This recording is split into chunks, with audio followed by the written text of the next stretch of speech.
जय जगन्नाथ दर्शक बंधु जय गुरुदेव। आज जानिबा ग्रहराज शनिश्चरंकर दशा एवं अंतर्दशा प्रायतः क्यों प्रकार फल दे था। आपन जदि देखिए शनि ग्रह दशा ए कौन प्रकार डरबार आवश्यक ना। शनिदेव न्यायर कारक एवं न्याय देवा तांकर धर्म। तेणुक शनि दशा प्रायतः आमर कौन हुए कि पूर्वजन्मर कर्मफल कटि थाए। जिते आम कष्ट भोगिबा ता आम पारब्धर कटि कटि जाए। तेणुक शनिदेव आयुर कारक। शनिदेव कौन व्यक्ति को आयु दे था, मरण दे न था, कहीं सी होती आयुर कारक। तेणुक पारब्धरे जो प्रकार आमर कर्म थी ताहा शनि दशा कटि थाए। तेणुक देखा लग्न कुंडली रे शनि त्रिकोणर स्वामी होते अथवा त्रिकोण रही था, केन्द्र रही था, शुभ प्रभावित हो रही था। तेणुक कौन प्रकार क्षयक्षति कर कहीं शनि होती न्यायर देवता। जदि कौन प्रकार शनि लग्न कुंडली 6,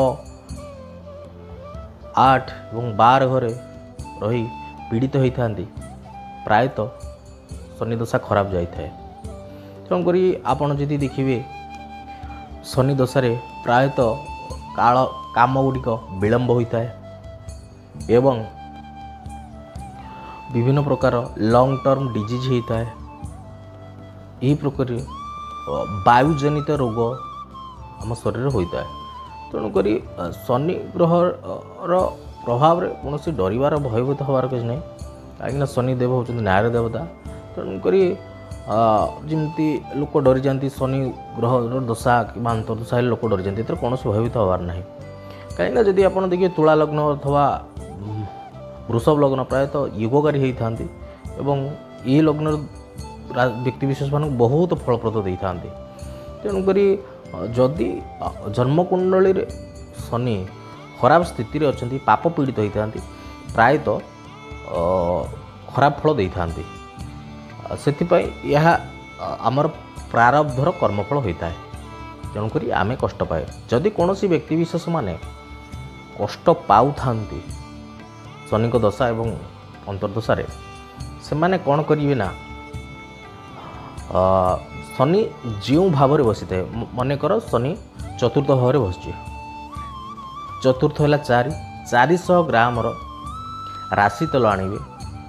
एक बेलारे 400 ग्राम राशि तेल आणवे एवं से आपणकर मुँह को देखिए ना छवि प्रतिछवि नेबे एवं से ही 400 ग्राम राशि तेल को एक बड़ दीप माध्यम रखी हनुमान मंदिर रे जलाई दे आसबे। यह फल शनि ग्रहर खराब प्रभाव कटि थाए।